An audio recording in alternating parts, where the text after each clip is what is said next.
One of the most controversial figures of the civil rights movement in the 1960s was a man by the name of Malcolm X. Before he was assassinated, he spent several months sharing his story with the author Alex Haley, which has become what is called the autobiography of Malcolm X, which is considered one of the most important nonfiction works of the 20th century.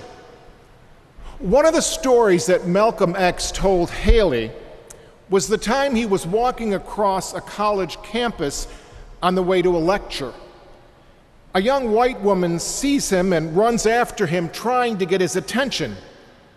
And Malcolm X strides on, trying to ignore her.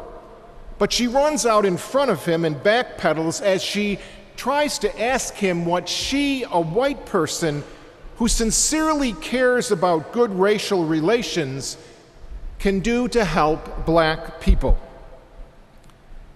Malcolm X stops for a moment, looks directly at her, and coldly says, "Nothing."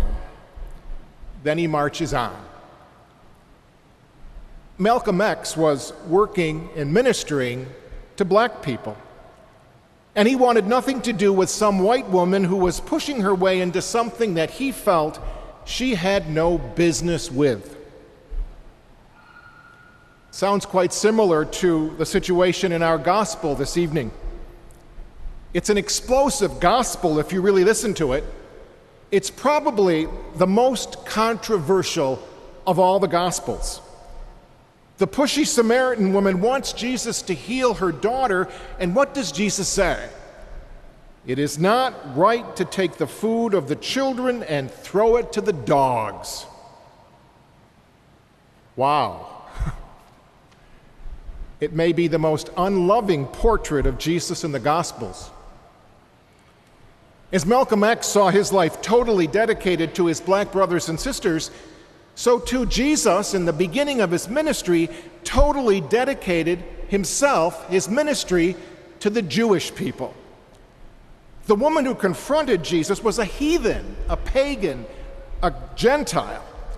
Mark called her a Syrophoenician, and Matthew refers to her as a Canaanite. In order for us to understand Jesus' remark about the food for children going to the dogs, we have to understand how fiercely he felt about his mission to the Jewish people. The Jews were a minority group. They had been kicked around for centuries by other nations who were bigger and richer. In some ways, Jesus was like Malcolm X, who decided that only the way black people were going to achieve any dignity was to do everything for themselves. Yet Malcolm X told Haley another story. He told him of a pilgrimage that he took to Mecca. And on that pilgrimage, he found people of all colors and all races who believed as he believed. And that experience caused him to grow. He became a different man, more open to working with people of all races toward a common goal of justice. He writes he was beginning to learn how to love without limits. Now, Malcolm X was certainly a controversial figure whose ideas certainly changed America. His autobiography captivated people because it tells the story of how he went from a petty criminal and drug user to a long-term prisoner, to an influential minister, to a separatist political activist, to a humanist, to a martyr. But his greatest legacy was his willingness to challenge his own beliefs and grow, giving the message to the world that any of us can rise above even our deepest convictions to become better people. So what about the story of Jesus? Yes, he was divine, but the church has always taught that he was also human. And to be human is to carry heavy prejudices. But to grow as a human is to be able to look at these prejudices honestly and be willing to change. The woman in our gospel story this evening was a catalyst for Jesus to rethink his position and to realize that God was using this pagan, heathen woman to gently nudge him to move beyond his exclusivity and to love without limits. And in the gospel today, Jesus gives us an example of true leadership. And our world today is desperately in need of leadership. In our gospel today, that's what Jesus tells us. And what is leadership? The risk of doing things differently, looking at things with a new perspective. Perhaps many of you have heard of the interim president of Kentucky State. His name is Raymond Burse. He decided to take a $90,000 pay cut in order to boost the wages of the campus's lowest paid workers.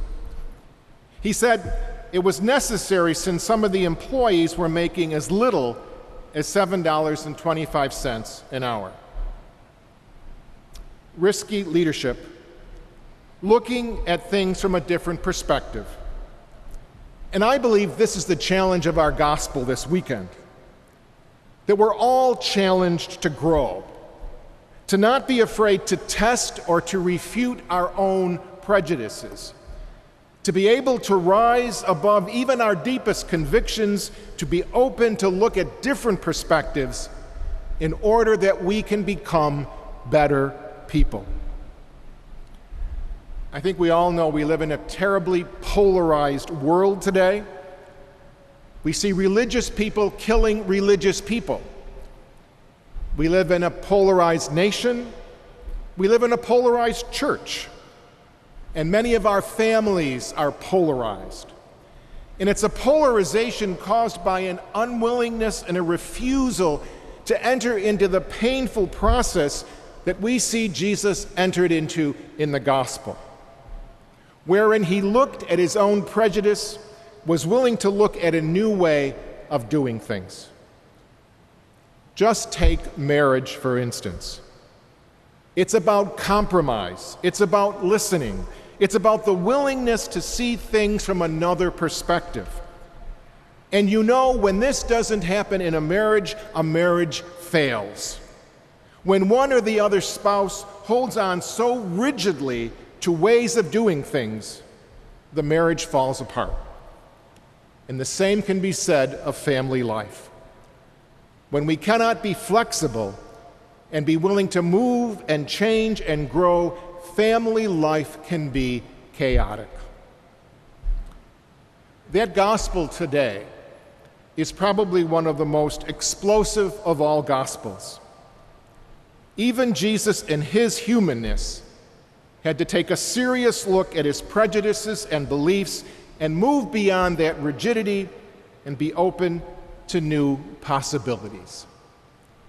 So perhaps the scriptures this weekend are challenging all of us.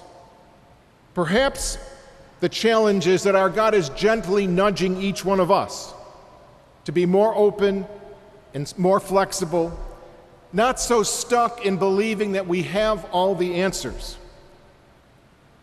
The world would be a much better place if people can talk and share ideas and accept differences. And it must begin with each one of us. In some way, is God gently nudging us right now with where we find ourselves in our marriage, our family, in our city, our world? Is our God judging us to become more loving without limits, to become better people? It reminds me of that great line that Robin Williams used in Dead Poets Society, where he said, "Just when you think you know something, you have to look at it from a different perspective."